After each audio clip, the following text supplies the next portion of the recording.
Most great songs from the 1970s didn't fade away because they weren't good. They faded because they didn't rush you. They took their time. They trusted the listener. And over the years, they quietly slipped out of rotation. Tonight isn't about big hits or loud nostalgia.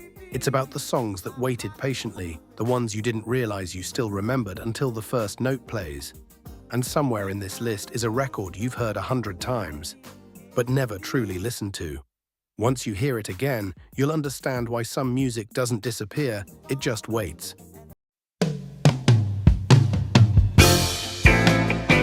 Number 15. Escape, the Piña Colada Song by Rupert Holmes, 1979. Getting caught in the rain.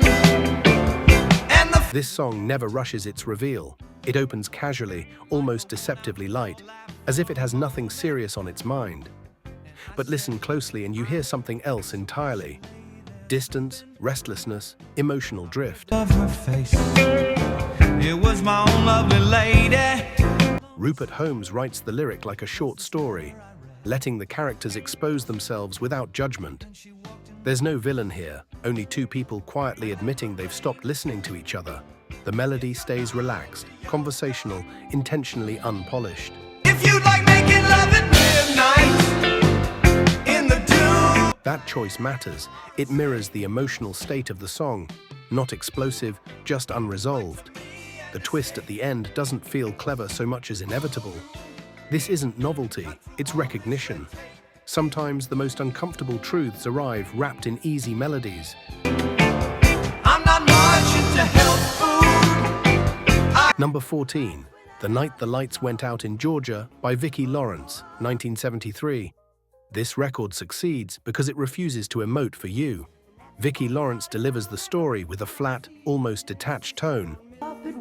And have him a drink before he went home to her. And that restraint makes the narrative sharper, colder, and more unsettling. The song unfolds like a confession spoken too late, revealing betrayal and injustice without moral commentary. No, that's right, but your young bride ain't home tonight since you've been. The arrangement stays tight and direct, allowing the lyric to carry the weight. Nothing swells to guide your feelings. You're left alone with the facts. That lack of comfort is intentional. It forces the listener to sit with the outcome rather than escape it. Judge said guilty in a make-believe trial. Slap the sheriff on the back. In an era filled with expressive vocals, this song stands out by holding back. Its power lives in what it refuses to explain. In the town's got bloodstains on his hands. Number 13. Shannon by Henry Gross, 1976. There's no performance here, only presence. Henry Gross sings Shannon with a softness that feels almost unguarded, as if the microphone simply happened to be on. The arrangement is sparse and supportive, built to cradle the emotion rather than elevate it. Acoustic guitar leads, harmonies hover gently, and nothing distracts from the grief at the center. What makes the song remarkable is its sincerity.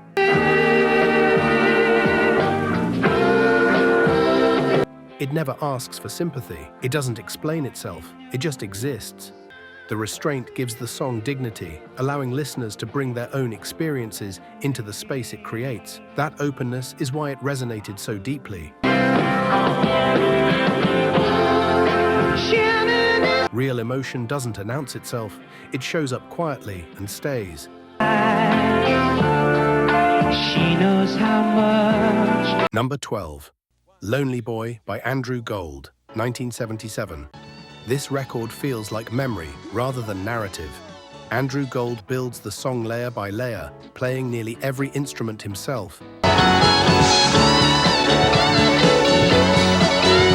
which gives it a deeply personal texture. The lyric isn't dramatic, it's reflective. A child's seen but not fully understood. The melody moves forward gently, never pressing for resolution.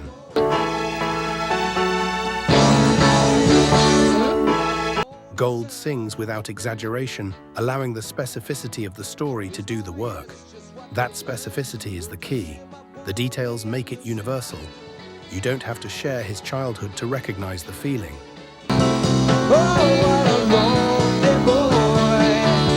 The song lingers because it doesn't accuse or defend. It simply remembers. Sometimes emotional clarity comes not from confrontation, but from acceptance. Number 11. Moonlight Feels Right by Starbuck, 1976. This song floats rather than drives. Everything about it is relax the tempo.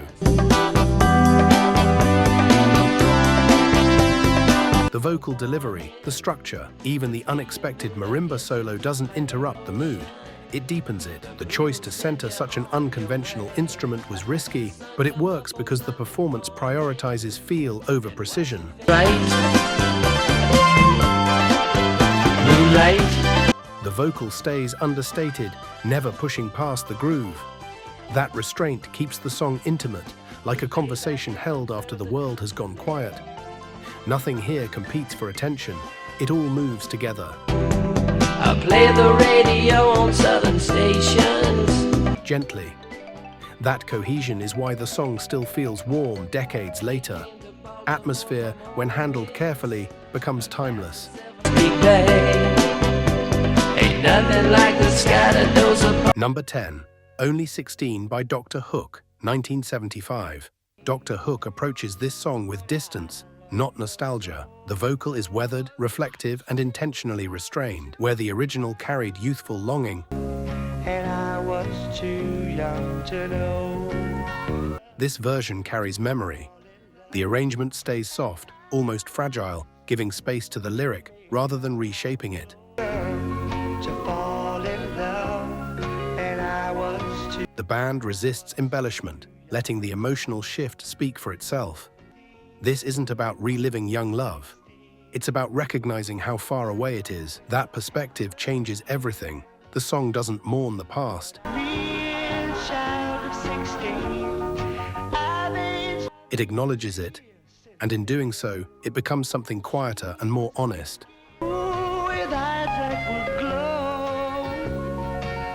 Number 9. Wildfire by Michael Martin Murphey, 1975.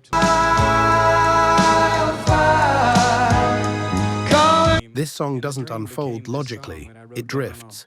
Piano lines move like mist, harmonies feel suspended, and the lyric operates somewhere between dream and memory. Murphy's vocal is gentle but emotionally exposed. The pony she named Wildfire. As if he's discovering the story while telling it. The arrangement resists resolution, allowing the song to exist in a permanent state of longing. That ambiguity is its strength. You're not meant to understand every image.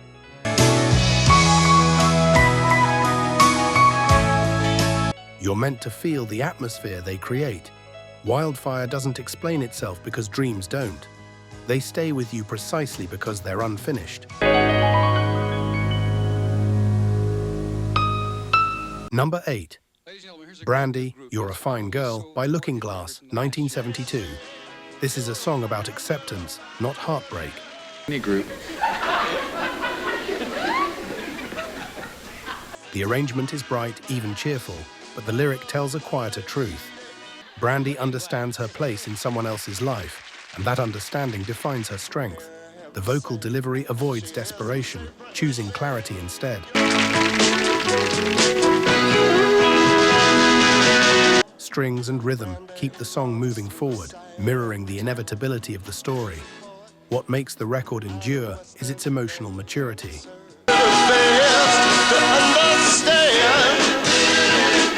Love isn't always about being chosen. Sometimes it's about knowing when you won't be. The song respects that truth enough not to soften it. She works, laying whiskey down the zip. Number 7. I'd Really Love to See You Tonight by England, Dan and John Ford Coley, 1976. Nothing here pleads, nothing performs. The song speaks plainly, and that simplicity is its greatest strength. Love to see you tonight. The vocal feels conversational, almost hesitant, as if the words are being chosen carefully.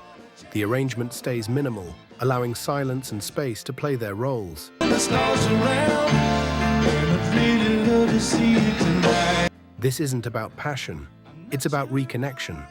The song resonates because it sounds real, imperfect, tentative, human. Was thinking maybe later on we could get together. In a decade filled with polished performances, this record stands out by sounding unfinished in the best possible way. Say I love you and say goodbye. I'm not talking. Number 6, Ventura Highway by America, 1972. This song feels like motion without urgency. Acoustic guitars shimmer, harmonies glide, and the lyric unfolds through images rather than explanations. Piece of grass walking down the road. The vocal stays light, almost observational, letting the listener fill in the meaning.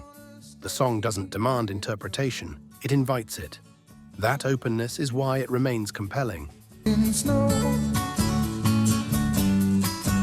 You don't care. The road here isn't a destination, it's a state of mind. And the song understands that some journeys exist only in memory.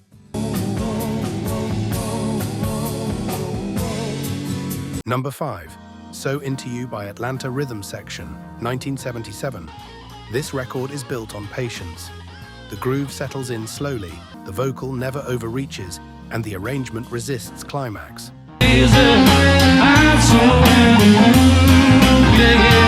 Everything works toward intimacy rather than impact. The band reportedly recorded with lights dimmed, and you can hear that atmosphere in the sound.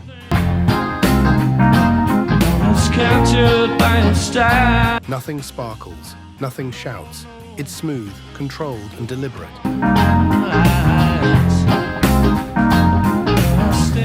The song doesn't chase attention because it doesn't need to.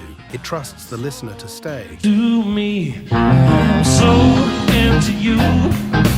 Number 4, Summer Breeze by Seals and Crofts, 1972. This song feels like emotional shelter. The melody moves gently, the vocals blend seamlessly, and the arrangement avoids tension.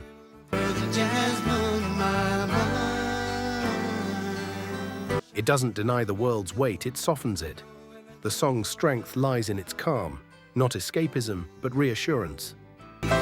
Makes me feel fine. That's why it continues to be revisited and reinterpreted. Calm, when it's sincere, never becomes outdated.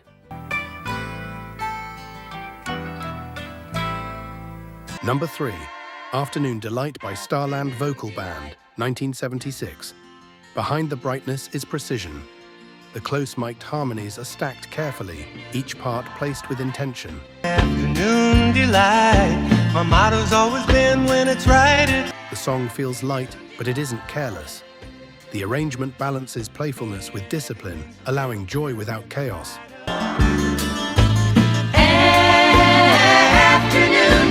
That balance is why the song worked. Craft doesn't cancel fun, it makes it sustainable. And the thought of loving you is getting so exciting. Skyrocket. Number 2, Dancing in the Moonlight by King Harvest, 1973. This song radiates togetherness. The groove is unforced, the vocal warm, the arrangement open. It sounds like people playing music because they want to, not because they're supposed to. That sincerity carries through every note. The song doesn't try to impress, it tries to include, and inclusion, when genuine, becomes timeless.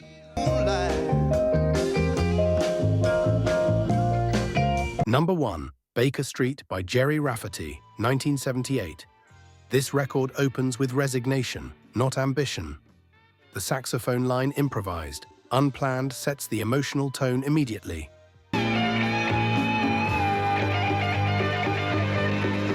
It feels weary, reflective, unresolved. Rafferty's vocal doesn't dramatize the lyric, it confesses it.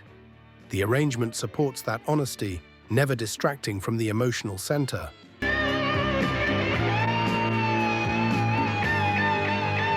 This isn't the sound of success, it's the sound of understanding its cost. That awareness gives the song its lasting power. It doesn't chase the listener, it waits for them to recognize themselves in it.